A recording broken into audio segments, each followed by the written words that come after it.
En el tema cuarto, la lección 17, y estábamos explicando este otro método científico que es el positivismo, cuyo padre es Comte, aunque no todos los excesos del positivismo se le pueden adjudicar a él.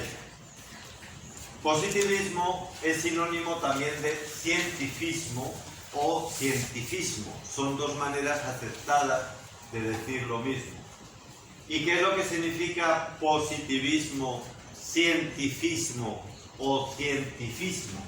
Pues significa que solo las ciencias exactas, experimentales, positivas, de ahí la palabra, son las que nos permiten acceder a la realidad de las cosas. Y por lo tanto, la filosofía y la teología son totalmente superfluas, innecesarias, porque solo son los métodos experimentales, repito, positivos, científicos, los que son válidos.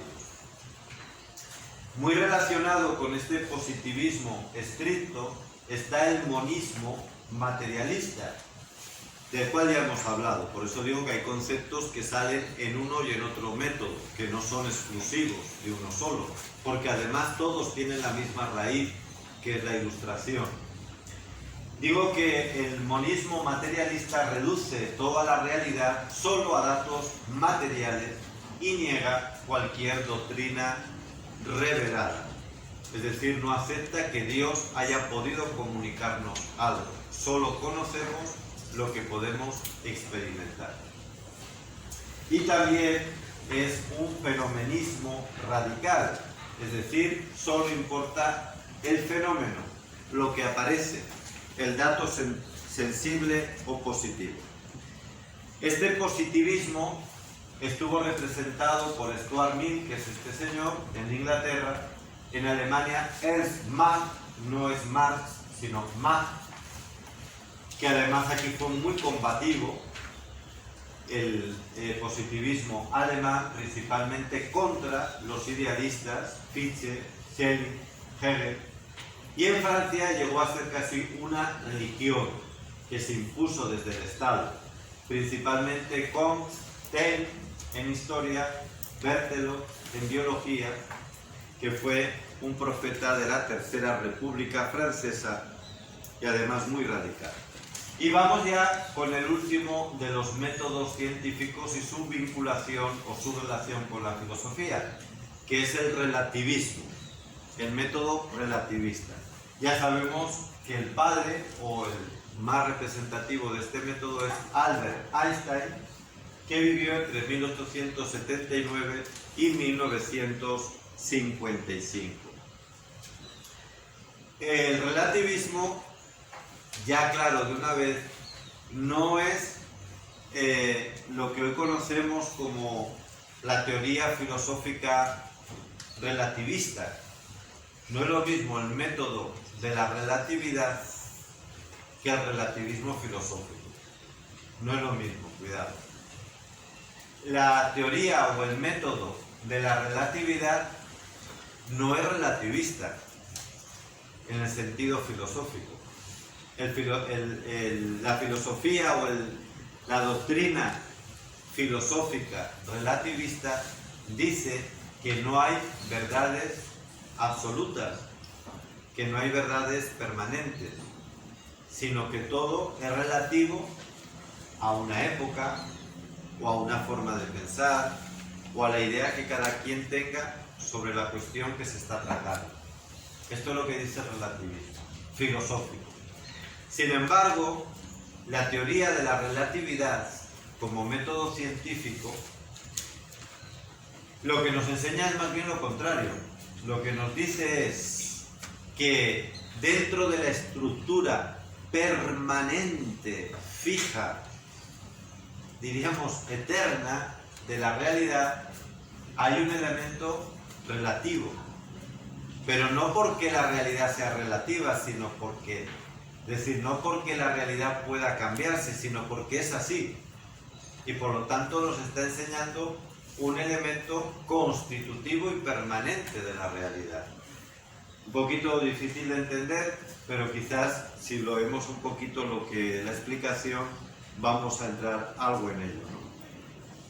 En esta primera lámina volvemos a hacer recuento de las teorías de Aristóteles, de Ptolomeo, el cambio que supone el geocentrismo con Copérnico y Galileo, es decir, el geocentrismo que se libera, nos liberamos de él gracias a Copérnico y Galileo, que nos aportan el heliocentrismo, que es la doctrina correcta.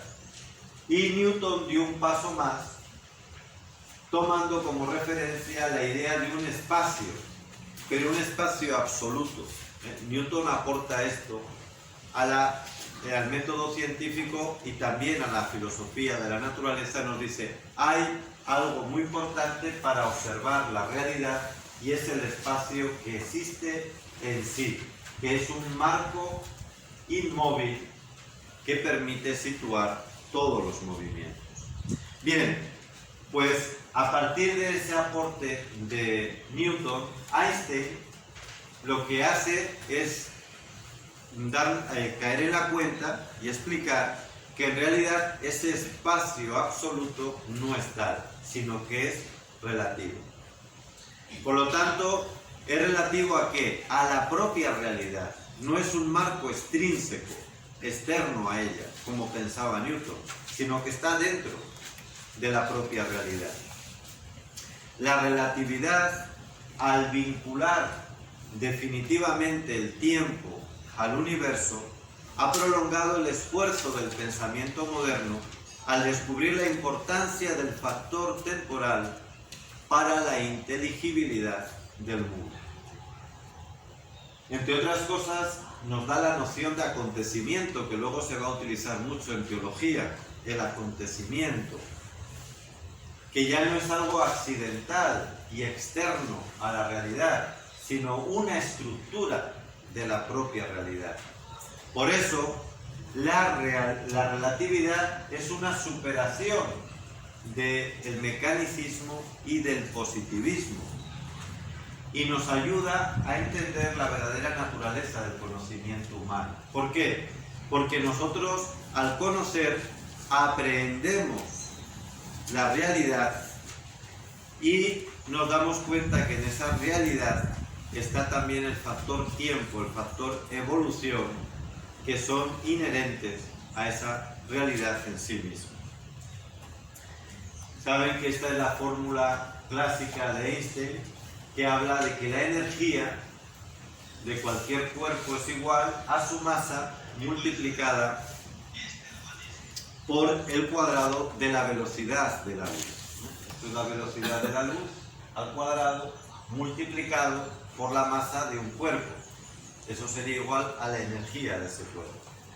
Fíjense, si esto lo traducimos a 1 kilo de carbón, si yo tengo aquí 1 kilo de carbón que ocuparía un poquito más o menos como esto, una bolsa, si ese kilo de carbón lo convierto en energía, en pura energía, todo ello, pues me daría 25 billones, con B de burro, de burrada, 25 billones de kilovatios o de horas de electricidad.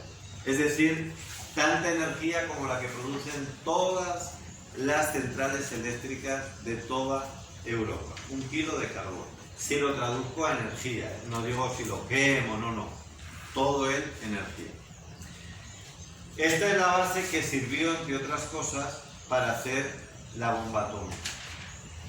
Lamentablemente esto se utilizó para la bomba atómica, para crear una energía destructiva a partir del uranio enriquecido, que es el que quizás el mineral que se ha descubierto hasta ahora, que mejor puede convertir su masa en energía cuando se produce un determinado proceso físico, ¿no?, de destrucción de su núcleo.